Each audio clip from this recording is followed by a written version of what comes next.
Hey everyone, I'm Scott Stokely, and this is an introduction to my video series, Mental Traps in Disc Golf. And I am really excited about this series. I've wanted to do it for a while. It took 4 surgeries and 2 weeks in a recovery room in Bangkok to have the time to actually put this together. But I've been looking forward to this for a while because don't let the title mislead you. Okay, this is not a series directly related to the mental game in disc golf. I've put out a bunch of mental game videos that I'm proud of, but a bunch of people have put out great videos relating to the mental game. Now, the reason I'm excited is because this is something entirely different. We're going to break new ground here. What I'm going to be discussing, they're not new ideas, but they are new ideas to be introduced to disc golf, and I think it's going to be a lot of fun.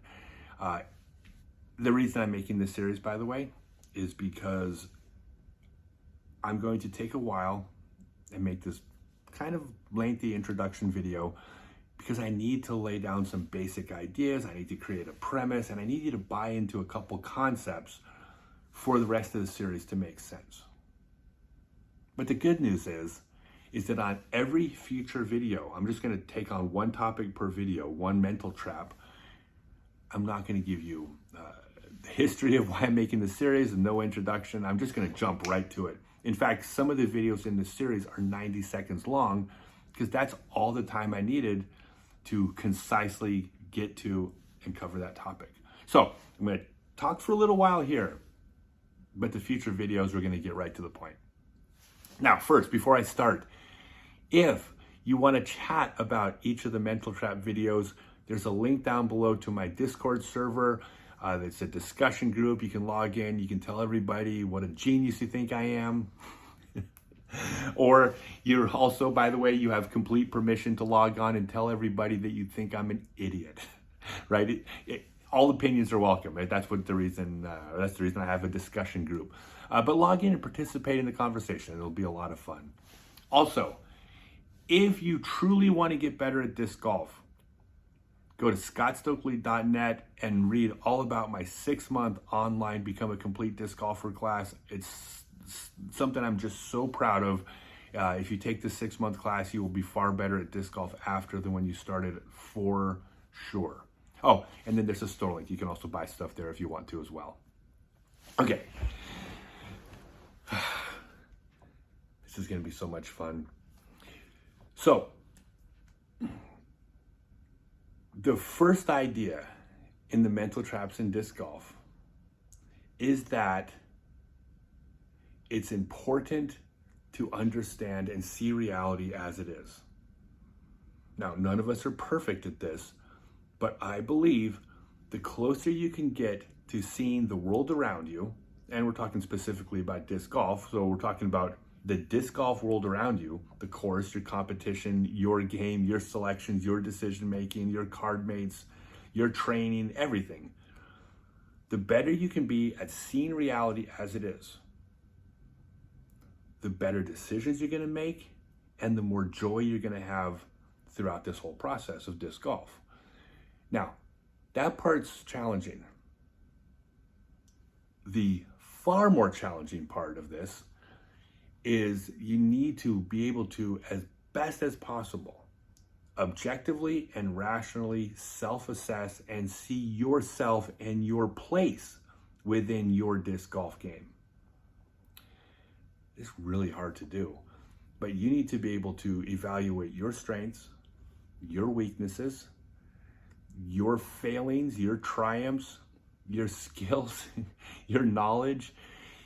The closer you can come to objectively seeing you as you are within the sport, the better you're going to perform in the sport. I mean, you can't make good decisions when you're trying to make decisions on bad information. The better the information you have to work with, the better the decisions you're going to make. Now, that's hard to do. And the reason it's hard to do is because even though our brains are so amazing, I mean, it's the most complex and sophisticated piece of machinery that we're aware of in the known universe. Our brains are awesome. but they're machines. Machines have flaws. Machines get damaged. Machines break. And not only that, these machines are also just body parts. Right? It's an organ. It's more sophisticated and complex than the heart or the kidneys, but it fails just as often, maybe even more often. Every part of the body fails. So the first thing you need to buy into before you get to this series is that as awesome as our brains are, they're also terribly flawed. Okay, if you cannot accept the fact that your memory is faulty, if you cannot accept the fact that you have biases that you bring into your decision making, if you cannot accept the fact that you don't always correctly interpret statistics and probabilities, if you cannot accept the fact that your emotions can cause you to make bad decisions, if you can't accept those things, then you are a narcissist and this video series isn't going to help you. Because the reality is our brains are flawed. So this is what Mental Traps is all about, is that even though our brains are flawed, I believe that we make really good decisions almost every single time. I think we make great decisions. I don't think bad decisions are from us not making good decisions. I believe those bad decisions, more often than not, come from having bad information. We make perfectly good, reasonable decisions based on the information that our brains present us. It's just that our brains often present us with faulty information. Now, when that information comes from other sources, we're pretty good at seeing through the BS. The problem is there's basically like a catch-22 with our brains. There's a conflict of interest going on. The very thing that incorrectly misinterprets that information and prevents the bad information to us is the very thing tasked with the job of deciding, is that information correct when making our decisions? You see the problem here?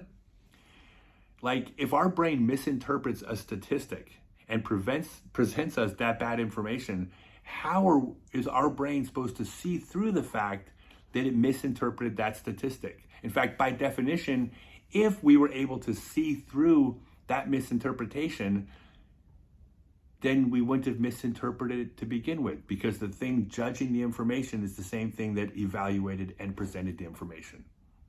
Okay? This is tough. This is a hard thing, and this is why people get stuff wrong all the time. Right? Now, that's the bad news. The bad news is this is a challenge. But the good news is that most of the ways that our brains misinterpret and mispresent information falls into a set of very well-defined categories. I mean, you've heard of some of these before. Confirmation bias, recency bias, the spotlight effect, or maybe someone points out, we're better at remembering hits than the misses. Well, the reason for these is because they happen all the time. So here's what Mental Traps is going to be about. I believe that even though we'll never reach perfection with our brains as far as seeing reality, like, we're always going to be flawed, but I believe that the better we are at seeing the BS that our brain presents us, then the better we are at calling BS, reevaluating, and then making better decisions and being more successful in our sport. Now, the way, our only chance of actually seeing and recognizing the bad information is, I'm going to start on each video, I'm going to take a new topic. I'm going to talk about, number one, what that mental trap is. I'm going to explain why it happens to us so we have an understanding of why our brains do this. Sometimes it does it for a very good evolutionary reason. It doesn't mean it doesn't harm us just because it had good reason to do it. But the more you understand, the better decision you can make.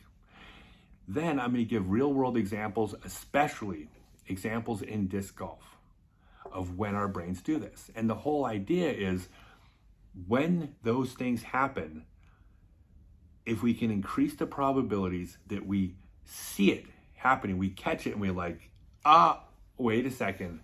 I wonder if I believe that because of recency bias. I'm only remembering the last 5 shots with that new disc, not the last 50. Right? The more we can actually recognize it and then reevaluate, the better the chance we have of getting it right. We're never going to be perfect, but if we can strive towards perfection, we are going to have better results as we go. And better results in the disc golf course, more fun, better relationships, more podium finishes.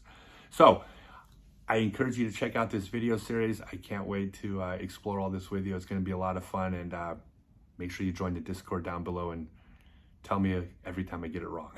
Thanks, everyone.